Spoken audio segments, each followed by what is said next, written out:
వచ్చే సార్వత్రిక ఎన్నికల కోసం మేనిఫెస్టో రూపకల్పనలో తెలంగాణ కాంగ్రెస్ నిమగ్నమైంది. ఇందులో భాగంగా అన్ని రాష్ట్రాల కాంగ్రెస్ పార్టీ శ్రేణుల నుంచి అభిప్రాయాల సేకరణ జరుగుతోంది. ఈ రోజు కూడా పార్టీ కేంద్ర మేనిఫెస్టో కమిటీ భేటీ టీపీసీసీలో అభిప్రాయాలు సేకరించింది. All India professional Congress committee chairman Praveen Chakravarthy ఆధ్వర్యంలో భేటీ నిర్వహించారు. తెలంగాణ మేనిఫెస్టో కమిటీ నుంచి అభిప్రాయాలు సేకరించిన కేంద్ర కమిటీ పాజిటివ్ గా స్పందించింది. ఇదే విధానాన్ని దేశవ్యాప్తంగా ప్రచారం చేయాలని ప్రపోజల్ పెట్టింది.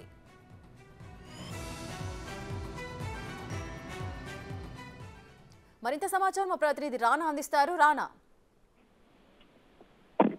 ఇవాళ చాలా కీలకమైనటువంటి సమావేశమే గాంధీ భవన్ లో జరిగింది చెప్పొచ్చు.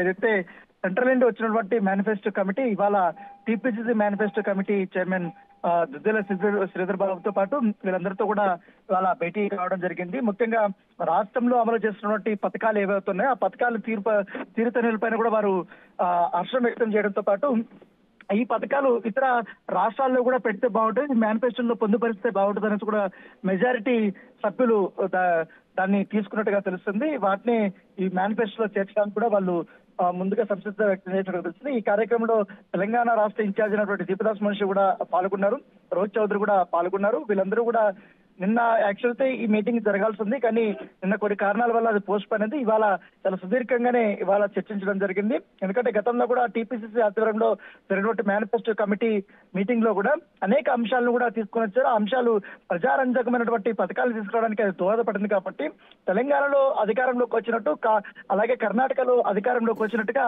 ఇతర రాష్ట్రాల్లో కూడా కాంగ్రెస్ పార్టీ పూర్తి స్థాయిలో అధికారంలోకి రావడానికి ప్రణాళికలు సిద్ధం చేస్తున్న నేపథ్యంలో ఇక్కడ అమలు చేస్తున్నటువంటి ఈ యొక్క పథకాలపైన కూడా వారు సజెషన్స్ అన్ని సలహాలు కూడా అవన్నీ తీసుకున్న తర్వాత వాళ్ళు హైకమాండ్ దృష్టికి మేము తీసుకెళ్తామని కూడా వాళ్ళు చెప్పడం జరిగింది. అయితే 4 అంశాలు వారు ఎక్కువగా ఇంట్రెస్ట్ చూపినట్టుగా మనకు సమాచారం ఉంది. ఆ 4 దీంట్లో ఒకటి వచ్చి ఉచిత కరెంటు 200 యూనిట్స్ సంబంధించిన ఆ అంశము, అలాగే గృహలక్ష్మికి సంబంధించిన అంశము, మరొకటి ఉచిత బస్సుతో పాటు ఈ రైతులకి ఇచ్చిపోతున్నటువంటి అమౌంట్ గురించి, ఈ రైతు బంధు విషయంలో కానీ అలాగే రైతులు ఏ విధంగా కాంగ్రెస్ పార్టీ గతంలో మేనిఫెస్టోలో పెట్టిందో ఆ రకమైనటువంటి అన్ని మేలు చేకూరేలా కూడా ఇతర రాష్ట్రాల్లో కూడా ఇది పెడితే బాగుంటుందని కూడా ఆలోచించారు. కాబట్టి 4 అంశాలను ప్రస్తుతం అయితే వారు పరిశీలించిన సంవత్సరం ఈ 4 అంశాలపైన కూడా కేంద్ర కమిటీకి నివేదిక ఇస్తామని కూడా ఇవాళ భేటీలో పాల్గొన్నట్టు వారందరూ కూడా చెప్పినట్టు నేపథ్యం కనపడుతుంది.